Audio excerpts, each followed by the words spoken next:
Hello friends, उम्मीद है आप सभी बेहतर होंगे और अपनी लाइफ को एंजॉय कर रहे होंगे। ये ज़िंदगी भी कितनी कमाल की है कि कभी-कभी इसमें हमें इतनी खुशियाँ मिलने लगती हैं कि हम सोचे भी नहीं होते हैं। मगर कभी-कभी इतने दुख आ जाते हैं या ऐसी समस्या आ जाती है जिनसे हम परेशान हो जाते हैं और अपनी हिम्मत खो देते हैं और अपनी लाइफ को व्यर्थ का समझने लगते हैं। ऐसे में अगर आपको ये बातें याद रहेंगी तो आप कठिन से कठिन हालात में भी परेशान नहीं होंगे और ऐसी परिस्थितियों को पार करने में सक्षम होंगे। सबसे पहले तो आपको ऐसे हालात में धैर्य रखना होगा, क्योंकि जब भी ऐसा बुरा वक्त या मुश्किल समय आता है तो इंसान अपनी हिम्मत खो देता है और जब भी वो हिम्मत खो देता है तो उसकी बुद्धि काम करना बंद कर देती है कि हम अब क्या करें। उसको ये समझ में नहीं आता है। ऐसे में वो घबराने लगता है और उसका मन अशांत हो जाता है और जब भी व्यक्ति का मन अशांत होता है तो उसका दिमाग सही फैसले नहीं ले पाता है। इसलिए आपको ऐसे हालात में भी धैर्य रखना चाहिए, क्योंकि जब भी आप धैर्य रखेंगे तो मन शांत होगा और जब भी मन शांत होगा तो आपका दिमाग और मन दोनों मिलकर के उस समस्या पर चिंतन करेंगे और चिंतन से ही आपको रास्ता मिलेगा। इसलिए आपको सब्र रखना ही होगा। दूसरी चीज आपको याद रखनी होगी कि समय तो लगेगा ही। जिस तरीके से अगर आपको चोट लग जाती है तो आप कितने ही बड़े डॉक्टर के पास क्यों ना चले जाएं, उस चोट को ठीक होने में समय लगेगा ही। कोई भी डॉक्टर उसको तुरंत नहीं सही कर पाएगा, उसमें जो वक्त लगता है वो लगेगा ही। इसी तरीके से उन परेशानियों, उन समस्याओं के हल होने में भी समय लगेगा, चाहे थोड़ा लगेगा चाहे ज्यादा लगेगा, मगर उसमें वक्त लगेगा। इसलिए आपको सब्र रखना होगा, आपको इंतजार करना पड़ेगा। साथ ही में आपको ये याद रखना होगा कि उस समस्या या परेशानी से निजात पाने के लिए आपको अपनी पूरी ताकत लगानी होगी। इसको एक छोटी सी कहानी के माध्यम से समझते हैं। एक नगर में एक व्यक्ति रहता था। वो अपने मठ के आचार्य के पास गया और उसने कहा, आचार्य, मेरे जीवन में इतनी समस्याएं और दुख हैं और मैंने पूरे प्रयास करके देख लिए, मैंने अपनी सब ताकत लगा करके देख ली, मगर उन दुखों, उन परेशानियों को दूर करने में मैं नाकाम रहा। कृपया आप कोई रास्ता बताएं जिससे मैं उन दुखों से पार हो पाऊं। तो आचार्य ने कहा, ठीक है, इसके समाधान के लिए हम लोग नदी में स्नान करने चलेंगे।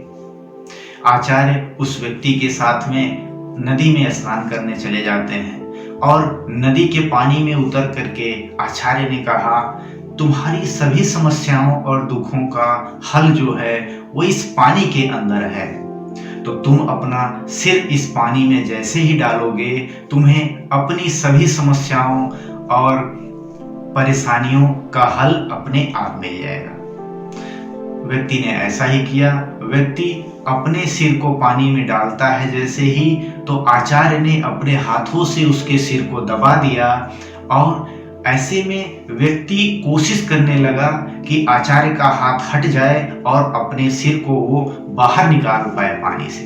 मगर व्यक्ति जितनी ही कोशिश करता अपने सिर को पानी से बाहर निकालने के लिए, आचार्य उतनी ही तेजी से उसके सिर को दबाने लगते थे। थोड़ी देर तक व्यक्ति प्रयास करता रहा, मगर जब उसे लगा कि अब मैं डूब जाऊंगा, अब मैं डूब करके मर जाऊंगा, तो उसने अपनी पूरी ताकत लगाई और आचार्य को झटके से थोड़ा दूर कर दिया, या हम कहें कि उनके हाथ को झटक दिया और अपने सिर को पानी से बाहर निकाल लिया। और ऐसा करने के बाद वो तुरंत पानी से बाहर आया और वो आचार्य के ऊपर चिल्लाने लगा कि मैं आपके पास अपनी समस्याओं के हल के लिए आया था और आपने समस्याओं के हल के बजाय आपने तो मेरी जान लेने की कोशिश की। मैं अपने जीवन में ऐसे ही दुख से परेशान हूं, आप ये क्या कर रहे हैं? तो आचार्य ने कहा कि तुम्हारी पूरी समस्या और परेशानी का हल इसी बात में है कि तुमने बाहर निकलने के लिए कितनी ताकत लगाई। तो व्यक्ति ने कहा कि शुरू में तो मैंने थोड़ी ताकत लगाई, मुझे लगा कि आप मजाक कर रहे हैं, आप ऐसा क्यों करेंगे। मगर जब मुझे लगा कि मैं डूब करके मर जाऊंगा तो मैंने अपनी पूरी ताकत से आपके हाथ को झटक दिया और अपने जान बचा ली। तब आचार्य ने कहा कि तुम्हारी सभी समस्याओं का हल भी यही है कि तुम अपनी समस्याओं और परेशानियों को दूर करने के लिए अपनी पूरी ताकत लगा दो और विश्वास रखो कि ऐसा करने से तुम्हारी सभी परेशानियां और दुख दूर हो जाएंगे, यानी तुम्हें रास्ता मिल जाएगा। और दूसरी चीज क्या आपको याद रखनी चाहिए कि ऐसे वक्त के लिए तैयारी पहले से रखें, यानी बुरे वक्त के लिए तैयारी आपको पहले से करनी चाहिए। जिस तरीके से चिड़िया होती है वो बारिश के मौसम के आने से पहले ही अपने घोंसले को तैयार कर लेती है, उसे पता होता है कि आगे जाकर के मौसम कैसा होने वाला है या कैसा हो सकता है, तो वो अपने घोंसले को पहले से ही तैयार कर लेती है ताकि वो अपने आप को बचा सके बारिश के मौसम में और अपने परिवार को भी, अपने अंडों को भी। इसी तरीके से आपको भी, आप जिस भी प्रोफेशन में काम करते हैं या जो भी करते हैं उसके लिए कुछ सेविंग्स हो गए, कुछ ऑप्शंस हो गए, कुछ अलग तरीके के रास्ते हो गए, बचत हो गई, इनको आपको करना चाहिए ताकि उस प्रोफेशन में कभी भी समस्या आती है या हम कहें कि परेशानियां आने लगती हैं तो आप उसके लिए रास्ते बना पाएं। उसके लिए ऑप्शंस आप पहले से ही सोच करके रखें कि अगर इसमें ऐसा होता है तो मुझे ये रास्ता चुनना है। और साथ में आपको अपने आत्मविश्वास को बनाए रखना चाहिए, क्योंकि जब भी ऐसी परेशानियां आती हैं तो व्यक्ति आत्मविश्वास खो देता है। आपको ये यकीन दिलाना चाहिए आपको हमेशा कि इस जैसी तो हजार समस्याओं और परेशानियों से मैं लड़ने के लिए सक्षम हूं और हमेशा रहूंगा। और साथ में क्या होता है कि जब भी परेशानियां या फिर दुख आने लगते हैं तो व्यक्ति शुरू में अपना समय बर्बाद कर देता है। वो सोचता है कि इस समस्या से लड़ने के लिए कोई दूसरा भी उसके साथ में आएगा, मगर ये आपको याद रखना होगा कि मुश्किल वक्त में या बुरे वक्त में लोग आपका साथ नहीं देंगे, लोग आपका साथ नहीं देते हैं। तो ऐसे में आपको अपना सहारा खुद ही बनना पड़ता है, खुद ही उस समस्या को हल करने के लिए आगे आना पड़ता है और उसको अकेले ही हल करना पड़ता है। और ये बात तो आपको याद रखनी ही होगी कि बुरा वक्त जो है आपको बेहतर सीख देता है, क्योंकि चीजें हमेशा आपके मुताबिक नहीं होंगी, कभी होंगी तो कभी नहीं होंगी, मगर आपको सीखने को हमेशा मिलेगा, हर समय में सीखने को मिलेगा और यही आपको बेहतर बनाता है। इसलिए ऐसे हालात से घबराने के बजाय ऐसे हालात को अपनाएं और उससे सीखने की कोशिश करें कि मुझे और क्या करना चाहिए ऐसे हालात से पार होने के लिए। कभी ऐसी परिस्थिति दोबारा आती है तो मुझे क्या करना चाहिए। साथ ही में अगर आप इस बात को समझें कि दुख और सुख जीवन के दो पहलू हैं, यानी ये बदलते रहते हैं, एक के बाद दूसरा आता ही है, और आपको ऐसे दोनों हालातों में अपने आप को मजबूत बनाए रखना चाहिए, आपको इनसे घबराना नहीं चाहिए। क्योंकि अगर आप दुख को टेम्परेरी मान लेते हैं कि इसके बाद तो सुख आएगा ही, तो आपको अपने दुख छोटे लगने लगते हैं या हम कहें कि थोड़े लगने लगते हैं।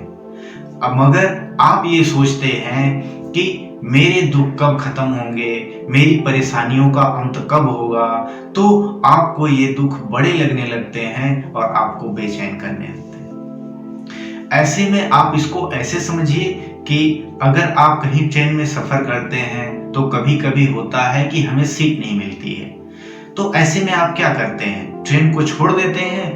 नहीं, आप ये सोचते हैं कि मैं खड़े होकर के सफर कर लूंगा, ये थोड़े समय की बात है, क्योंकि मुझे हमेशा थोड़े नहीं खड़े रहना है, बस थोड़े समय की बात है, मैं खड़े करके भी सफर कर लूंगा। अगर आप ऐसा सोचते हैं कि ये दुख भी, ये परेशानी भी बस थोड़े समय के लिए है, इसके बाद जैसे परेशानियां हजारों बार आई और चली गई वैसे ये भी परेशानी चली जाएगी, तो आपको उस दुख को झेलने में परेशानी नहीं होगी और आप भी उसे आसानी से पार कर लेंगे और उस दुख से आप परेशान कभी भी नहीं होंगे। ऐसे पूरे हालात में आपको हिम्मत नहीं हारनी चाहिए, क्योंकि यही एक इकलौती चीज है जो आपको उस समस्या के समाधान में मदद करती है और आपको उसके पार ले जाती है। क्योंकि अगर इंसान के पास हिम्मत है तो वो बड़ी से बड़ी परेशानियों को भी पार करने में सक्षम होता है। जिस तरीके से एक चींटी होती है वो हिम्मत करके हाथी के सूंड में घुस जाती है अपने पूरे झुंड को बचाने के लिए और उस हाथी को परास्त कर देती है, जबकि चींटी और हाथी की तुलना में बहुत ज्यादा अंतर है, लगभग असंभव जैसे लगने वाला कार्य है। इसलिए आपको भी हिम्मत नहीं हारनी चाहिए। और सवाल ये नहीं होता है कि कोई समस्या कितनी बड़ी है, सवाल तो ये होता है कि आपका हौसला कितना बड़ा है, आपकी हिम्मत कितनी बड़ी है। क्योंकि अगर आपका हौसला बड़ा है तो हिम्मत तो आपको हमेशा ही समस्या छोटी नजर आएगी और ऐसे हालातों में आप हिम्मत कभी भी ना हारें, क्योंकि परेशानियां तो ऐसी होती हैं कि आप उनसे जितना डरेंगे वो उतना ही डराएंगे, मगर आप हिम्मत करके अगर उनके सामने खड़े हो जाते हैं तो वो छोटी नजर आने लगती हैं, यानी कि सामान्य सी नजर आती है। इसीलिए तो कहा भी गया है कि इंसान तब तक नहीं हारता है जब तक कि वो खुद हार न मान ले। तो इन बातों को आप याद रखें कि आपके जीवन में जब भी दुख की या हम कहें कि बुरा वक्त आता है, कोई समस्या आती है, कोई परेशानी आती है, तो आप धैर्य के साथ में अपनी पूरी ताकत और पूरे आत्मविश्वास से उस समस्या से लड़ें। और आपको याद रखना होगा कि आपको उस परेशानी और समस्या से स्वयं ही लड़ना होगा, आपके साथ में कोई हो या ना हो। क्योंकि आपकी समस्या है तो आपको ही उससे लड़ना होगा और आपको ही जीतना होगा। तो आपको वीडियो अच्छी लगी हो तो हमें कमेंट में जरूर बताइए, वीडियो को लाइक कीजिए, अपने फैमिली और फ्रेंड्स में शेयर कीजिए और अगर आप चैनल पर नए हैं तो चैनल को सब्सक्राइब कर लीजिए और साथ में बेल आइकन को भी प्रेस कर लीजिए ताकि हम और आप जुड़े रहें और ऐसी बातों को जानते रहें। तो मिलते हैं ऐसी खूबसूरत वीडियो के साथ में, तब तक के लिए आप हैप्पी रहिए, बिंदास रहिए और अपनी लाइफ को एंजॉय करते रहिए।